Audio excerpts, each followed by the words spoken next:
Hello दोस्तों, आज मैं जो आपको कहानी सुनाने जा रही हूँ वो कहानी है जादुई सोने की फ्रॉक और चांदी के लहंगे की कहानी। तो चलिए दोस्तों देखते हैं जादुई सोने की फ्रॉक और चांदी के लहंगे की कहानी।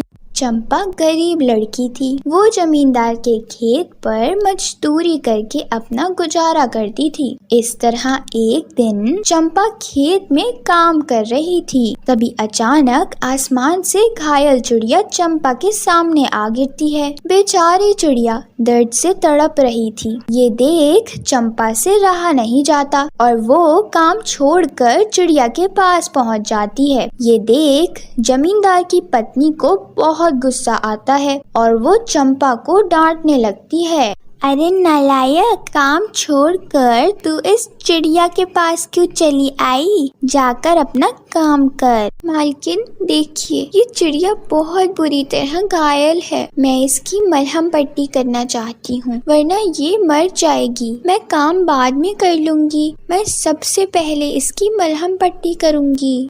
एक बेकार सी चिड़िया के लिए तूने मुझसे बदतमीजी की। रुक जा, अभी तेरी अकल सीधी करती हूँ। उसके बाद जमींदार की पत्नी डंडे से चंपा को खूब मारती है। चल जाकर काम कर वरना मैं तुझे और मारूंगी।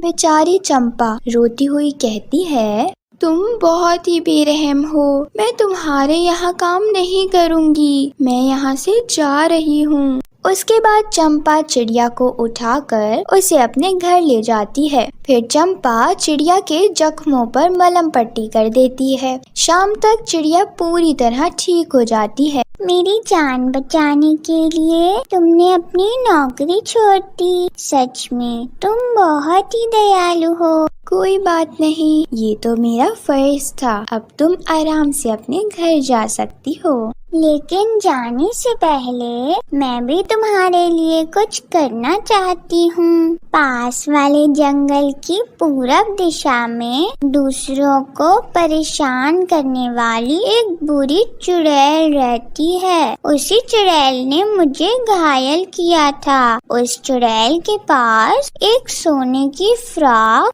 और एक चांदी का लहंगा है। रोज शाम को चुड़ैल अपनी फ्रॉक और लहंगा धोकर नदी के किनारे सूखने के लिए रखती है। उसी वक्त जाकर तुम फ्रॉक और लहंगा उठाकर ले आना। सोने की फ्रॉक को पहनने से डांस में तुम्हारा कोई मुकाबला नहीं कर पाएगा और चांदी का लहंगा पहनने से तुम दुनिया के किसी भी जानवर को अपने वश में कर सकती हो। चिड़िया की बात सुनकर चंपा खुश हो जाती है। उसके बाद वो जंगल की पूरब दिशा में पहुंच जाती है। थोड़ी देर पहले ही चुड़ैल ने नदी के किनारे फ्रॉक और लहंगा सूखने के लिए रखा था। चंपा आसपास देखती है। उसे चुड़ैल एक पेड़ के नीचे सोती हुई दिखाई देती है। ये मौका देख चंपा फौरन फ्रॉक और लहंगे को उठाकर वहाँ से भाग जाती है। फिर अगले ही दिन चंपा को पता चलता है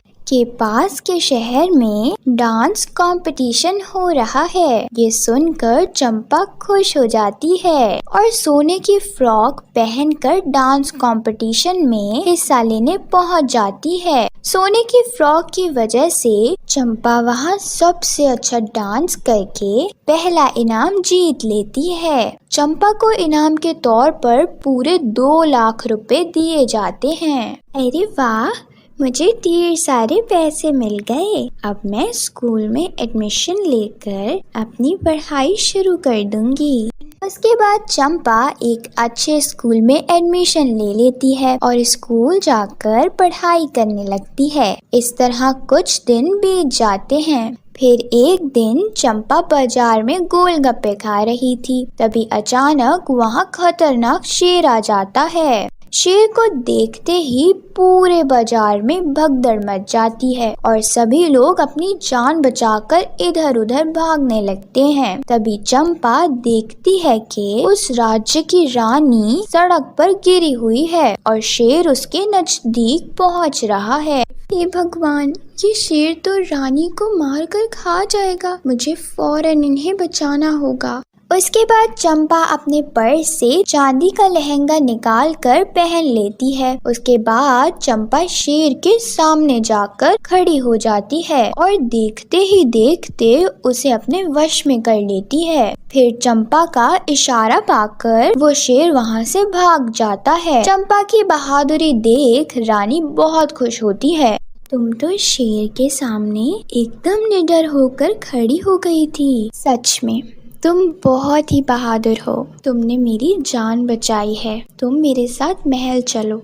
उसके बाद रानी चंपा को अपने महल ले जाती है। पूरे महल में सभी लोग चंपा की बहादुरी की चर्चा कर रहे थे। तभी वहाँ राजकुमार आ जाता है। चंपा को देखते ही राजकुमार उसकी खूबसूरती पर मोहित हो जाता है। दूसरी तरफ चंपा भी राजकुमार को देख उसके प्रेम में पड़ जाती है। उधर रानी दोनों को देख सारी बात समझ जाती है। सुनो चंपा, मैं तुम्हें अपनी बहू बनाना चाहती हूँ। तुम्हें कोई एतराज तो नहीं? रानी की बात सुनकर चंपा शर्माने लग जाती है। फिर अगले ही दिन रानी राजकुमार के साथ चंपा की शादी करवा देती है। इस तरह चंपा की जिंदगी पूरी तरह बदल जाती है और वो महल की रानी बनकर वहाँ राज करने लगती है। तो आपने देखा दोस्तों, जादुई सोने की फ्रॉक और चांदी के लहंगे की कहानी। इस कहानी से हमें ये सीख मिलती है कि हमें हमेशा दूसरों की मदद करनी चाहिए। अगर ये कहानी आपको अच्छी लगी हो तो जरूर लाइक करें और हमारे चैनल को सब्सक्राइब भी कर लें।